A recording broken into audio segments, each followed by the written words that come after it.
সরকারি জমি দখল নিয়ে তৃণমূলের দাদাগিরি উত্তেজনা বনগাঁয়। মুখ্যমন্ত্রীর নির্দেশে জারি রয়েছে রাজ্যব্যাপী সরকারি জমি দখল মুক্ত অভিযান। এরই মধ্যেই ফের বিতর্ক। এবার সরকারি জমির দখল নিয়ে গোষ্ঠীদ্বন্দ্বে জড়ালো তৃণমূলের দুপক্ষ। চাঞ্চল্যকর ঘটনাটি ঘটেছে বনগাঁ থানার দত্তপাড়া এলাকায়। জানা গিয়েছে ওই এলাকার দাপুটে নেতা তৃণমূলের সন্দীপ দেবনাথ।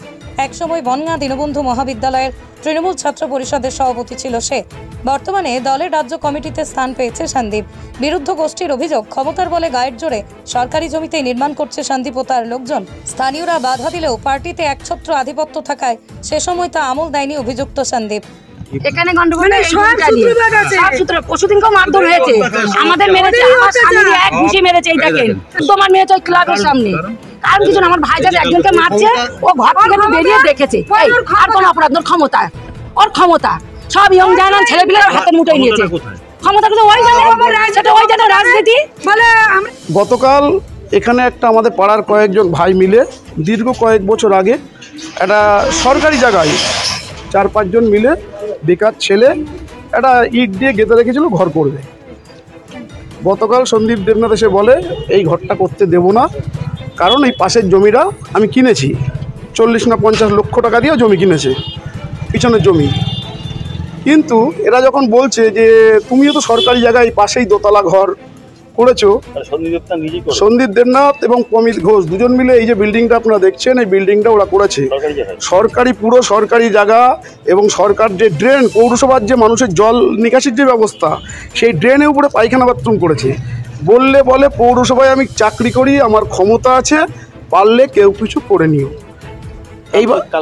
এবার গতকাল এইটা নিয়ে বাধা সৃষ্টি করলে করতে দেবো না। এরা বলছে আমরা করছি, দীর্ঘদিন করে রেখেছি, বলছে না করতে দেবো না। তখনও যখন পারছে না, পাড়ার ছেলেপিলে বলছে, ও যখন একা পেরে উঠছে না, পাড়ার 2-4 জনে ডেকেছিল, পেরে উঠছে না, তখন বাইরের থেকে বহিরাগত কিছু ছেলেদেরকে ফোন করে ডেকে অন্তত 15 থেকে 20 জন মোটরসাইকেল বাহিনীকে নিয়ে এসে, এবং তারা সাথে আমাদের যেটুকু যা বুঝেছি অসামাজিক ছেলেপিলে আছে, তার মধ্যে কয়েকজন এনে আমাদের পাড়ার মহিলাদের উপরে চড়াও হয়েছে।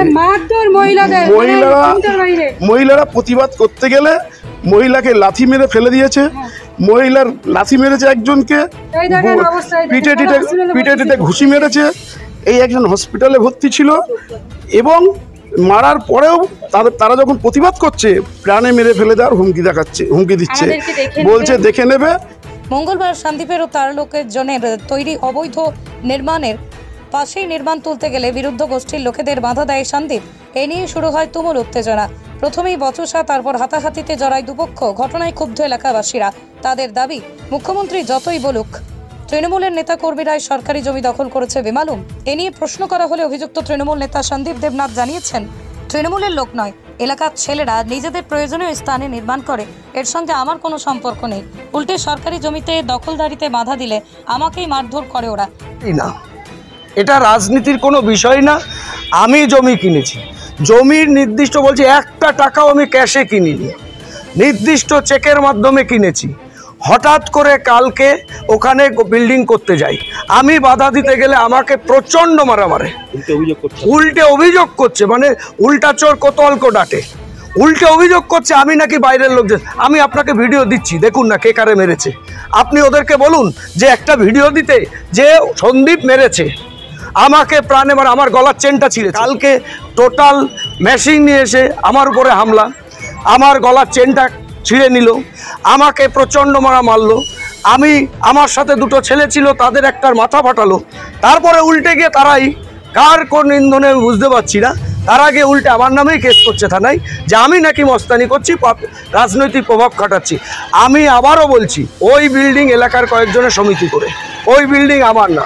আমি যখন জেলার যুব সভাপতি ছিলাম, বা এখনও রাজ্য তৃণমূল যুব কংগ্রেসের সম্পাদক হিসাবে, আমি ওখানে বসি মাঝে মধ্যে গিয়ে বিভিন্ন পলিটিক্যাল আলোচনা করার জন্য, এছাড়া কিছু না। ওই বিল্ডিং আমার নয়।